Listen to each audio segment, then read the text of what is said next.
안녕하세요. EPD의 영화 수다입니다. 오늘은 영화 노매드랜드입니다.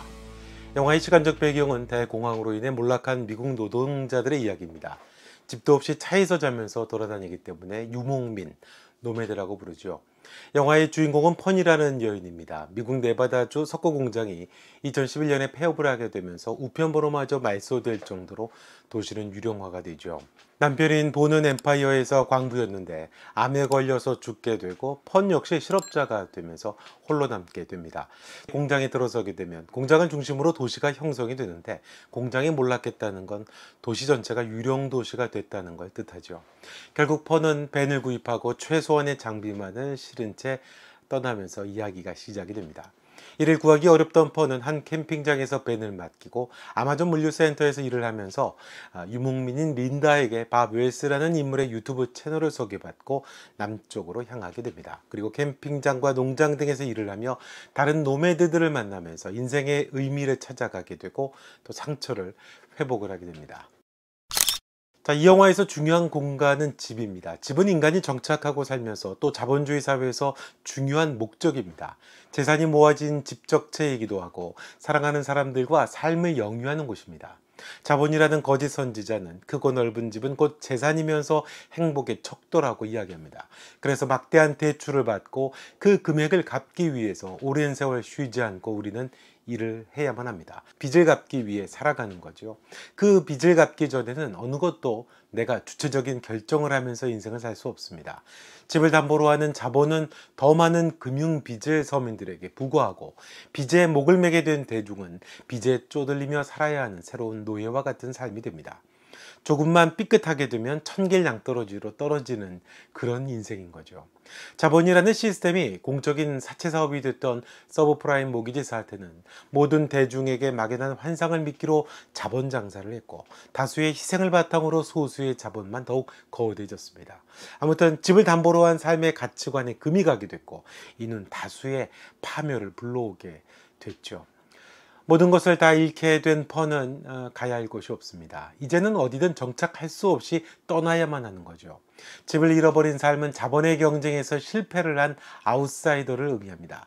삶의 의미는 자본의 경쟁에서 성공했느냐 못했느냐로 가늠될 뿐입니다. 오로지 집을 베이스로 설계되는 인생에서 집이 없다는 건 곧 잊혀지는 존재가 되는 거죠. 하지만 사랑하는 사람과 살던 그 집을 잃고서야 비로소 삶의 의미를 알아가게 됩니다. 내려놓고서야 알 수 있는 자유의 의미를 알게 되는 거죠. 삶의 선택관을 비로소 갖는 주체자로서의 삶이 됩니다. 집은 우리에게 삶의 본질을 망각하게 하는 요술에 걸린 땅입니다. 순례자들로 하여금 그렇게 잠들도록 유도하는 땅, 철로 역정의 땅입니다. 하지만 삶의 전부인 집으로부터 자유로워질 때 비로소 치유가 되고 살아가는 삶의 진짜 본질적인 의미를 알아가게 됩니다. 이 영화는 자본주의가 만들어낸 그런 위선과 비리에 대한 정치적인 이야기를 하지 않습니다. 그 의미를 인생이라는 영역 전체로 확장할 뿐이죠. 그래서 길 위의 나그네와 같은 게 인생의 본질이라고 하는 메시지에 더 깊이 천착할 수 있어서 참 좋습니다. 이 영화는 아름다운 길이 많이 나옵니다. 이 영화에서 모두가 모여 있다가도 다시 떠나고 또 다시 만나게 됩니다. 집에서 영원히 머물면서 살 것 같은 인생이지만 인생이라는 게 그렇지 않죠. 때가 되면 떠나야 합니다. 아늑하고 편리한 집에 익숙해서 잠시 잊고 있는 것이지만 결국 인생은 때가 되면 떠나는 게 본질이죠. 그래서 길과 집은 상반됩니다. 길은 떠나야 하는 곳이고 집은 머물러야 하는 곳입니다. 펀은 모든 걸 다 잃어버려서 머물 수가 없어서 길을 나서야 했지만 사실은 떠난 게 아니죠. 자기 마음의 집에 여전히 머물면서 추억을 붙잡고 애를 쓰며 버틸 뿐입니다.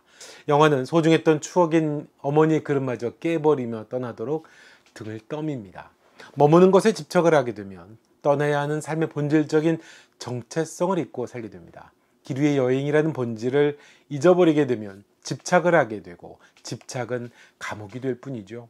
그래서 펀이 다시 집으로 돌아와 모든 걸 내려놓고 다시 길을 나서게 될 때는 자유로워지게 됩니다. 이 영화의 정말 아름다움은 대자연입니다. 배경입니다. 간이 의자를 놓고 까마득한 산맥을 내려다보며 팔베기를 하고 있는 펀에게는 그 자연이 바로 천장이고 앞마당입니다. 영화의 배경은 언제나 아름답게 펼쳐진 광활한 자연이고 배우들은 작은 한 부분일 뿐이죠. 여행을 하게 될 때 우리는 비로소 우리가 그토록 보지 못하던 경이로운 삶을 보게 됩니다. 우리를 둘러싸고 있는 아름다운 정원들, 아름다운 지붕들, 너무 아름다운 자연은 내가 딛고 있는 곳이 집이구나 라는 생각을 이 영화는 갖게 합니다. 하지만 감정은 과잉되지가 않습니다. 컷과 컷 사이에서 감정이 개입하지 않도록 오래 머무르지는 않습니다. 지나치다 싶을 정도로 건조합니다. 그래서 이게 영화인지 다큐인지 헷갈릴 정도입니다.